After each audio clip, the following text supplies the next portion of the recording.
Comment est-ce qu'on pourrait faire pour voyager dans le temps? Ça, c'est la véritable grande question qu'on va essayer de répondre aujourd'hui, mais d'une manière scientifique. Mhm. Bon, donc on va découvrir s'il est possible de voyager dans le passé pour voir ce qui s'est passé ou alors d'aller plutôt à l'avenir. Bon, si vous vous souvenez bien, deux concepts clés dont j'ai fait allusion ici au plateau, c'était la dilatation du temps, c'est-à-dire le phénomène par lequel le temps ne s'écoule pas de la même façon dans l'espace. Voilà. Et le premier, c'est le fait que quand une particule va vite, le temps se dilate donc et ralentit. Donc si on prend par exemple notre cher Pinto et qu'on l'introduit dans la salle, on lui dit, bon, cher Pinto, vous allez faire une bonne quantité de tours ici dans la salle en 1 heure de temps. Il prend son horloge, il accroche, nous aussi on a notre horloge d'1 heure. Et quand il va s'arrêter, après c'est 1 heure de temps. Nous ici, il est possible qu'on ait fait pratiquement 1 mois ou 2 mois attendre qu'il s'arrête.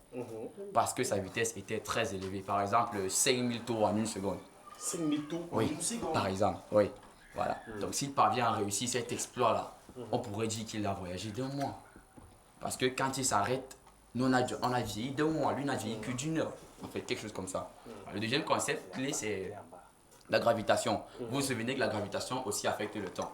Et le meilleur exemple, ce sont les trous noirs que j'étudie profondément là-bas au département de physique à l'université de Yaoundé 1 en cosmologie. Donc les trous noirs ont cette faculté-là de carrément dilater le temps au point de pratiquement le stopper.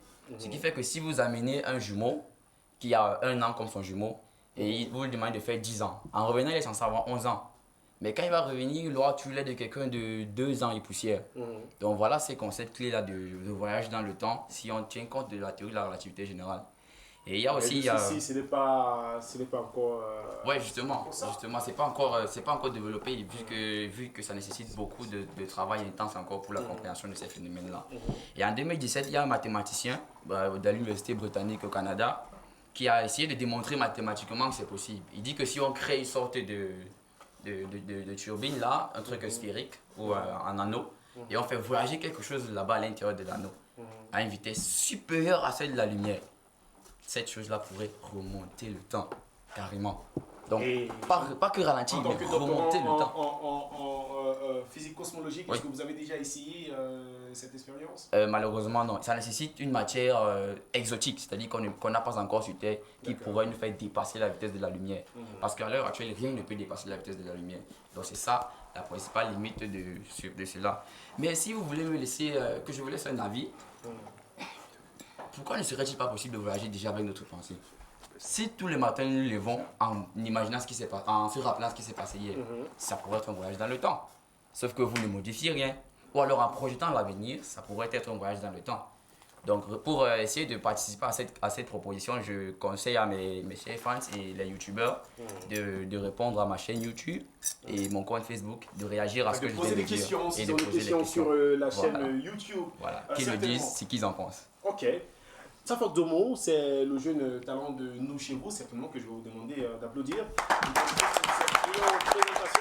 Je sais, les reines, elles étaient là, elles disaient, mais l'enfant s'y raconte un peu quoi.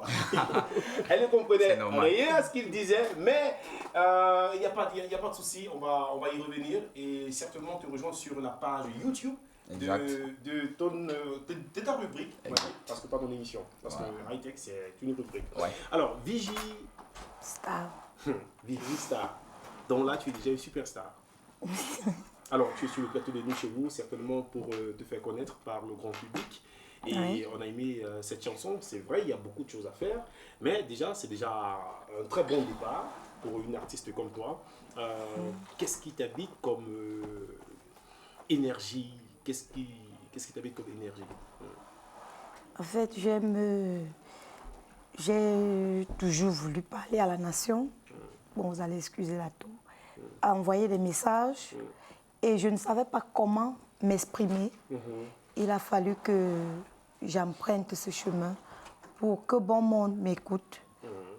Parler de certaines choses, des enfants de la rue, de beaucoup de petites choses qu'on va découvrir avec le temps. Est-ce que tu penses qu'avec les associations qu'il y a déjà autour de ces phénomènes, est-ce que tu penses qu'on ne parle pas déjà assez? Si, je suis dans une association dont j'avais toujours sollicité chanter. Parce que quand tu chantes, beaucoup de gens n'assistent pas aux causeries éducatives et